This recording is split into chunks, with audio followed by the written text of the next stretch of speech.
Bom, gente, dando continuidade aí, vamos passar para o capítulo 6 da apostila, né, que vocês têm aí na sala virtual.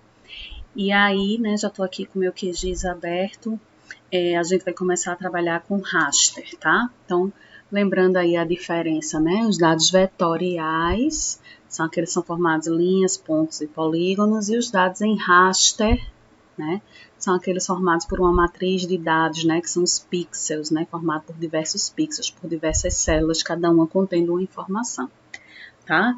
Então, eu não estou seguindo exatamente como está posto na apostila, mas eu vou tentar fazer. Lembrando que todos os dados que vocês vão precisar utilizar de acordo com a apostila, eles já estão naquele banco de dados que eu disponibilizei para vocês no início da parte prática, tá certo? Se tiver algum dado que não está lá, a apostila vai dizer, você tem que fazer o download ou criar o dado dessa e dessa forma. Então,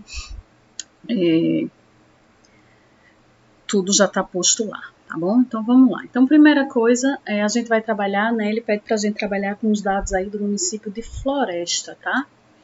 Que são imagens de satélite. Eu já ensinei vocês aqui a baixar a imagem de satélite lá no site do INPE.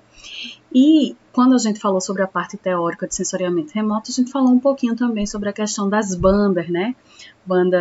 Das bandas espectrais, onde cada banda ela reflete num comprimento de onda diferente, e dependendo do que eu quero analisar, do que eu quero estudar, eu vou escolher a banda que seja mais adequada para o meu estudo, tá certo?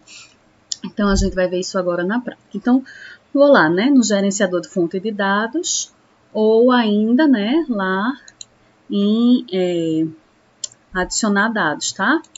Vou por aqui, que para mim é o jeito mais fácil. Então, ó, vou vir aqui, ó, escolher a opção raster, tá certo? Lembrando, aí vou deixar aqui marcado arquivo e vou dizer quais são os rasters que eu quero baixar, tá? Então, o arquivo que a gente vai usar tá lá em arquivos QGIS, né, naquela pasta que vocês baixaram, e aí dentro tem uma pasta SR, sensoriamento remoto. E eu vou utilizar os dados de Petrolina, tá certo? Então, vocês observem que tem uns aqui que são imagenzinhas e tem uns auxiliares. Eu vou usar esse aqui que está em TIFF, tá? Esse XML, ele é digamos assim, os dados descritivos do nosso raster. Então, o que a gente usa é esse aqui, ó, que está em .tif, tá bom? Então, vou adicionar B2, B3 e B4, tá? Adiciono aí na minha vista, beleza? Então, ó, vou desmarcar aqui só para a gente ver. Essa aqui é a banda 2, né? Essa imagem eu não tenho certeza porque ela já estava no banco de dados, mas provavelmente essa imagem é Cibers, tá? Pelo exercício que a gente vai fazer, que a gente está usando aqui a banda 4, 3 e 2, provavelmente essa imagem ela é Cibers, tá certo? Então, aqui a banda 2, a banda 3, observem como já está diferente, ó. Observem aqui embaixo, né? O rio aqui é o Rio São Francisco, tá? Floresta, né? Riacho do navio corre por Pajeú, aqui o Pajeú desaguando no São Francisco, tá? Pajeú corta a cidade de Floresta. Veja como é que tá a reflectância do rio aqui na banda 2, né? Na banda 3 já fica mais diferente, né? Já destaca mais a questão de água, tá? E a banda 4, a gente já tem aí água bem escura, né? E temos aí aparecendo algumas áreas mais definidas aí. Vemos aqui, ó, branquinho. Isso aqui é drenagem, tá certo? Isso é um rio com leito seco, tá? Por isso que tá branco, porque tá refletindo o solo, tá bom? Então, vamos lá, né? Então, ok, temos várias bandas e aí a gente, para analisar a imagem assim, fica um pouco, né? Só imagens em tons de cinza, vamos melhorar, vamos fazer o que a gente chama de composição colorida. Composição colorida, a gente vai usar o que a gente chama de uma composição colorida RGB, onde R significa red, vermelho, G significa green, verde, e B significa blue, azul, tá certo? RGB. E aí, quando vocês vão ver a gente falar assim, eventualmente, RGB 543, RGB 432. Então, o que quer dizer isso? Deixa eu ver Deixa eu abrir aqui na apostila só para mostrar a vocês. Rapidinho. Na apostila tem explicando isso direitinho, tá certo? Mas, ó, quando eu tenho assim, RGB 432, quer dizer o quê? Que a banda 4, ela vai aparecer na minha imagem na cor vermelha, tá? No R. A banda 3, lá do satélite que eu baixei, vai aparecer no canal verde. E a banda 2 vai aparecer no canal azul, tá? Isso significa que só vai ter verde, vermelho e azul? Não, essas cores elas vão se mesclar, tá certo? Vamos ver como é que elas vão ficar aí. Mas a ordem, aqui ó, 432 está associada aqui, ó. 4 é vermelho, 3 é verde, 2 é azul. Se eu fizer uma composição 342, é outra composição, porque se eu trocar aqui 342, o 3 vai aparecer como vermelho e o 4 como verde, tá? Então, essa ordem aqui, ela é extremamente importante, tá certo? Então, voltando lá para o QGIS, então tenho aí postas 3 bandas. Então, vamos fazer uma composição colorida, né? Então, a gente vem aqui na ferramenta do raster, tá certo? E temos aqui a opção miscelânea. E aí tem várias outras ferramentas, né? Para essa composição colorida, a gente vai utilizar a ferramenta mesclar, tá? Então, vamos lá.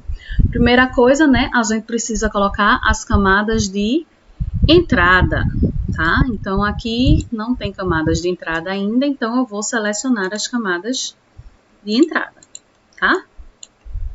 E aí, gente, é importante, ó, vejam o que eu fiz aqui, ó. Vou alterar a ordem, tá? Por quê?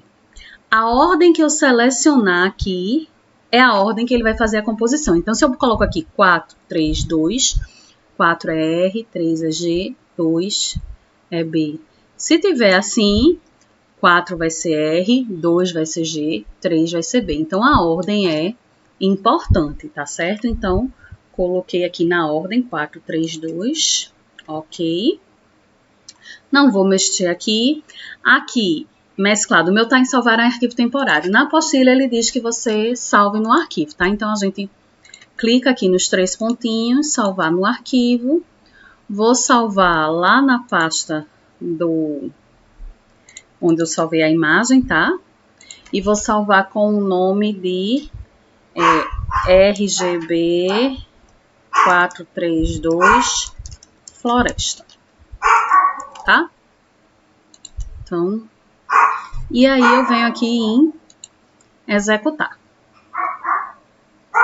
Aguardo um pouquinho, né, que é um processo mais lentinho. E aí ele finalizou.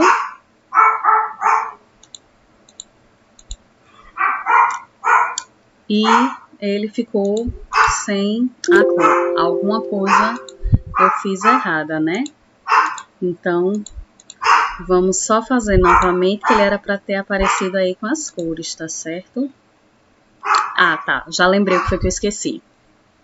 De novo, tá certo? Então, aqui a gente faz na vida real. Esse aqui a gente não quer, a gente quer esse.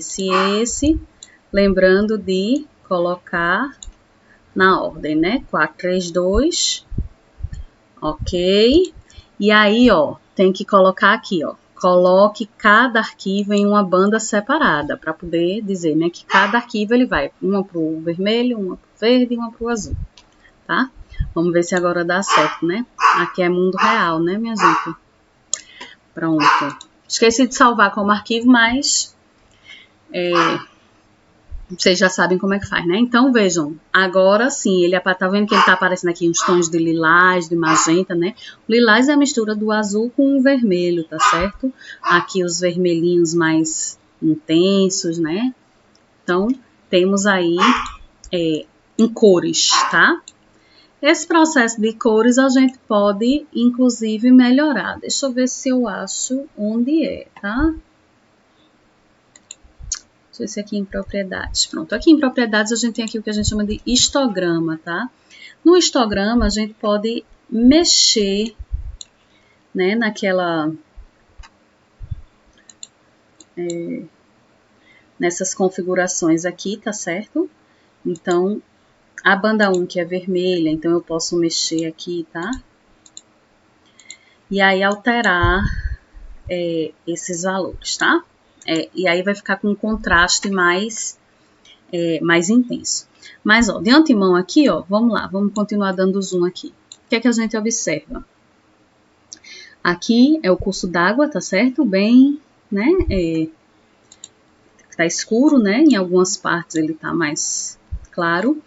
E, minha gente, ó, observa só aqui.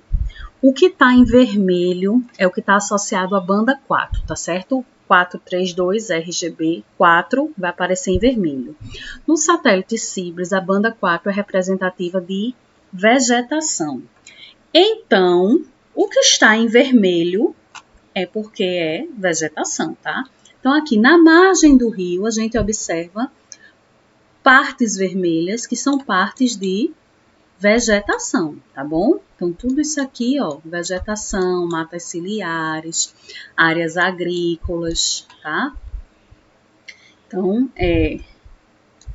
se a gente vier aqui mais pro Rio São Francisco, ó, tá? Vermelhinho aqui, tudo é vegetação, tá certo? Aqui próximo ao rio. Porém, a gente observa outra coisa, né? Vamos observar lá naquela área. A gente observa várias áreas muito brancas, muito claras, refletindo, né, muita energia. Você sabe que quando reflete muita energia é porque ela aparece clara na imagem. E aí, o que é que a gente sabe que reflete muita energia? O que reflete muita energia? Rochas, solo exposto, né? Faixas de areia. Lembra nas imagens que a gente viu na teoria, onde tinha faixas de areia de praia que reflete bem branquinho, né? Áreas urbanas também refletem mais claro por conta do concreto, tá?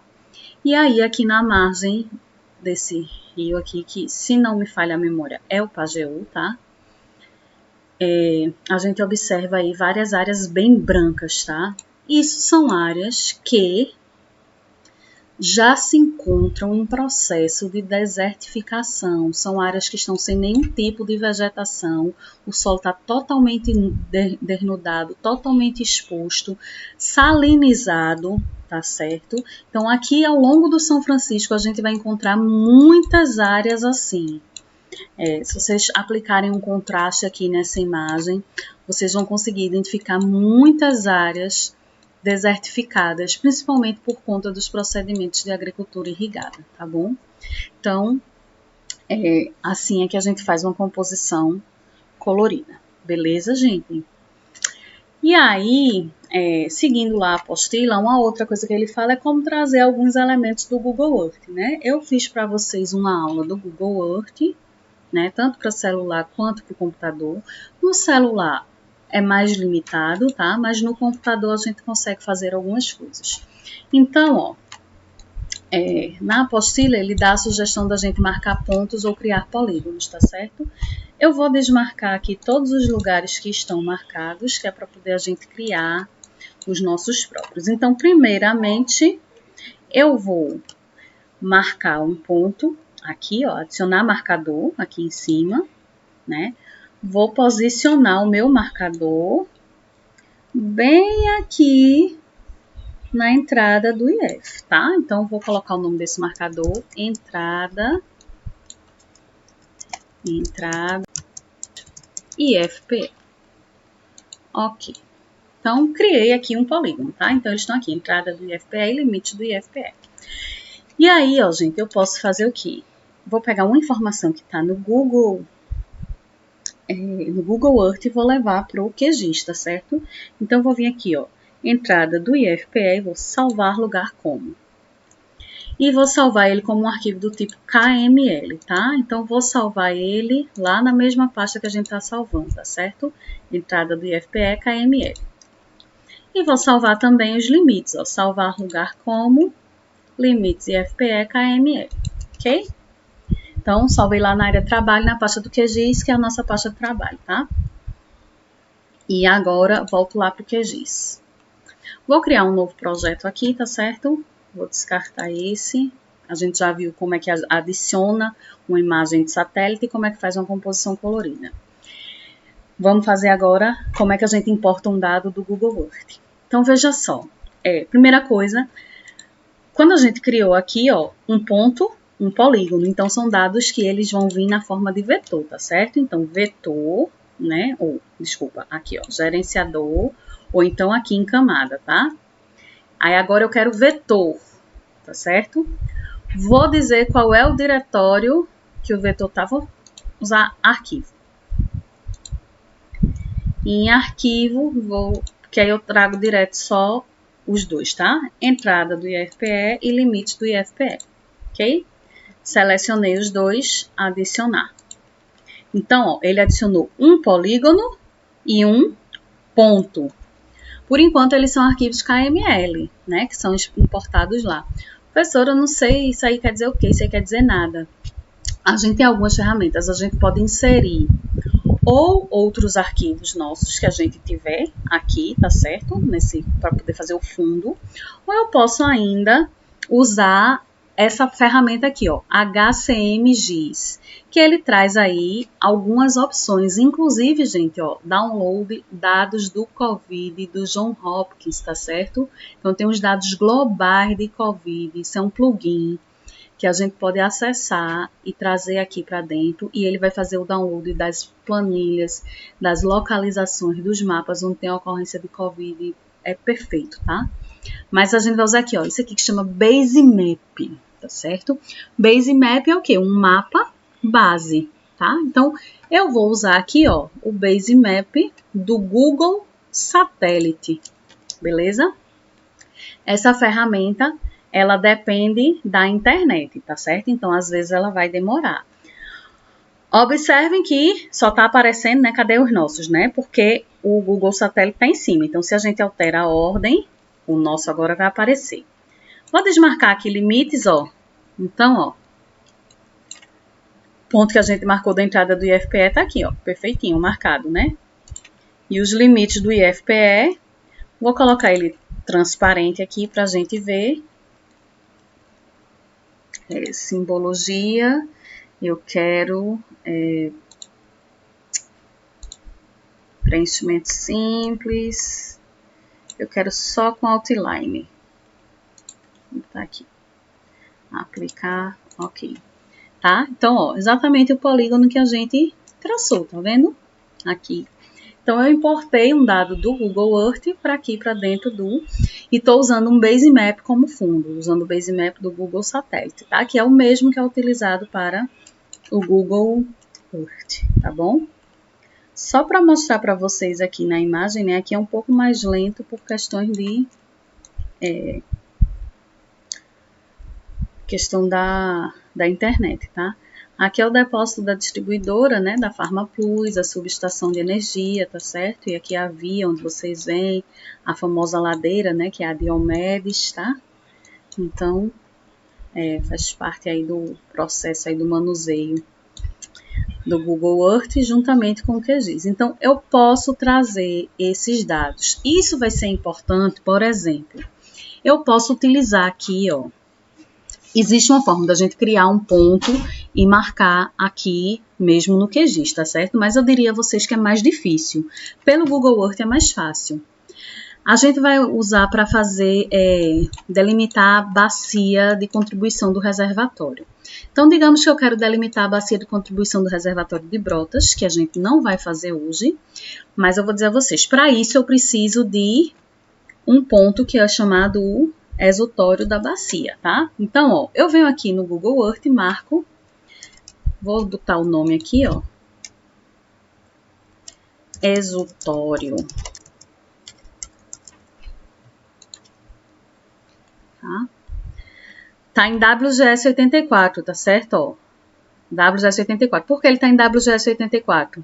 Porque ele veio lá do Google Earth, e lá no Google Earth o padrão é WGS 84, tá? Observem que ele criou um outro aqui, tá certo? Mas é exatamente igual, tá? Só que esse aqui agora é um shapefile. É o arquivo que a gente usa, o .shp, o arquivo que a gente usa no QGIS, tá? Então, o projeto está em WGS 84, 4326.